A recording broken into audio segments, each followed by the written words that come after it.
Hi అండి. సమాజం గురించి ఆలోచించాలో లేక సమాజం గురించి ఆలోచించవద్దో అర్థం కావని పరిస్థితులు ఈ రోజుల్లో ఉన్నాయి. ఎందుకంటే అసలు భారతదేశం అభివృద్ధి చెందకపోవడానికి, చెందుతుందని భ్రమించడానికి అసలు ఇప్పటికీ అభివృద్ధి చెందదని అనిపిస్తుంది. ఎందుకంటే ఎప్పుడైతే కులాల గురించి, మతాల గురించి, ప్రాంతాల గురించి చర్చ జరుగుద్దో అప్పుడే అభివృద్ధికి ఆటంకాలు అవుతాయి.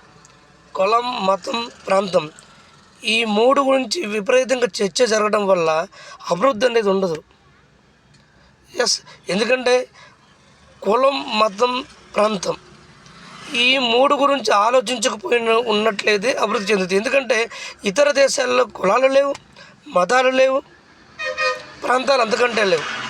వాళ్ళు ఒకటి అభివృద్ధి అభివృద్ధి అభివృద్ధి. ఎప్పుడైతే నీకు అభివృద్ధి చెందుతున్నామో రాష్ట్రం అభివృద్ధి చెందుద్ది, రాష్ట్రం అభివృద్ధి చెందుద్ది, దేశం అభివృద్ధి చెందుద్ది. ఇక్కడ అదేం కాకుండా మొన్న దళితులు క్రైస్తవులు అంట. దళితులు ఎవరు, క్రైస్తవులు ఎవరు నాకు అర్థం కావట్లేదు. దళిత క్రైస్తవులు అంట.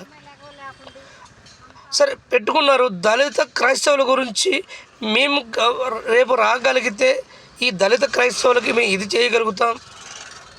చేయగలుగుతాం లేదనుకుంటే వాళ్ళని ఏ రకంగా డెవలప్మెంట్ తీసుకురావాలి, విద్యలోన లేదా వాళ్ళ హెల్త్ పరంగా ఏ రకంగా ఆదుకోవాలి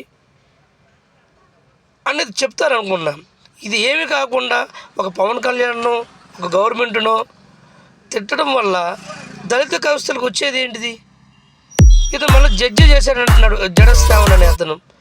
ఆయనకు ఒకటే క్వశ్చన్ చేస్తున్నా, ఎక్కడైనా భారత రాజ్యాంగం రచించినటువంటి అంబేద్కర్ గారు కులాల మధ్య కానీ, ప్రాంతాల మధ్య కానీ, మతాల మధ్య కానీ చిచ్చు పెట్టమని చెప్పాడు. ఆయన ఇచ్చిన ఫండమెంటల్ రైట్స్ని మనం సద్వినియోగం చేసుకుంటున్నావా? మీరు ఆయన యొక్క వారసులను చెప్పుకుంటున్నారే, కనీసం ఆయన యొక్క ఆలోచన విధానాన్ని ముందుకు తీసుకెళ్ళడానికి మీ వారసులను మీరు చెప్పుకుంటున్నారే, ఇదేనా ఆయన వారసత్వాన్ని పుణికిపుచ్చుకోవడం అనేది? మొన్న నువ్వు చెప్పినప్పుడు 70 కోట్లు రాలేదు మిస్టర్ జడశ్రావణ్. నువ్వు ఏదో నా వెనక ఎంతమంది సమాజం ఉన్నారంటున్నారు ఏంది? ఏమున్నారు నీ వెనక చెప్పు.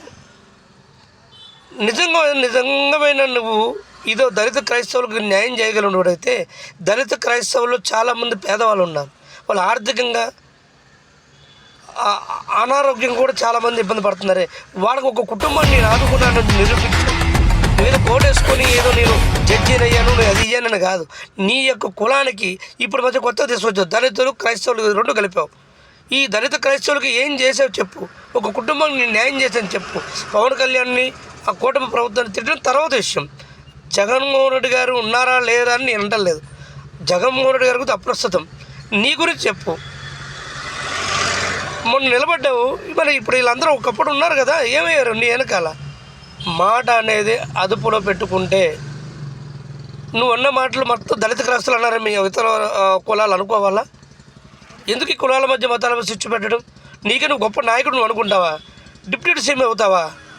నువ్వే చెప్పావు కదా, రాజ్యాంగంలో డిప్యూటీ సీఎం అనేది పదం లేదే లేదని.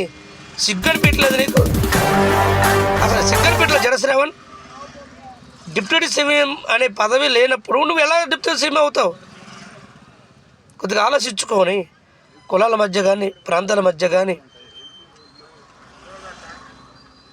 చిచ్చు పెట్టడం ఆపి, నీ యొక్క అనుకున్నావు చూసావా, దళిత క్రైస్తవులకు నేను ఇది చేయగలను, ఇది చేస్తాననే ఎజెండా ప్రకటించు. నేను మెచ్చుకుంటాను. జై హింద్.